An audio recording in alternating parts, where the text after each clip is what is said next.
एक high scoring मुकाबिला रे Delhi Capitals को 7 विकेट्रे परास्त करिछि गुजरात टाइटन्स। शनिवार अपराह्न रे खेला जाइतिबा मैच रे दलगत बैटिंग बल रे दिल्ली 203 रन करथिले मध्य एहाकु सुरक्षित रखि पारि नाही। नरेंद्र मोदी स्टेडियम रे खेला जाइतिबा एही मैच रे टॉस हारी प्रथमे बैटिंग पाइथिबा दिल्ली कैपिटल्स पई जणे भी 40 रु अधिक स्कोर करि पारि नथिले।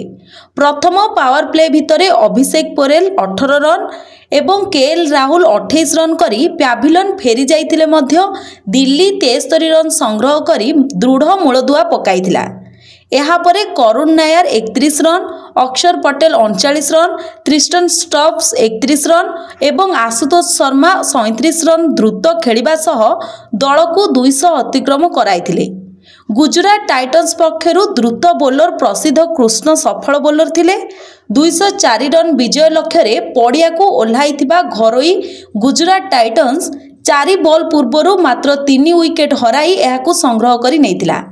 जोस बटलर को विस्फोरक बैटिंग बल रे सुमन गिल को दल सहज विजय सह पॉइंट टेबल शीर्ष को उन्नति होईछि। Bureau report, public media.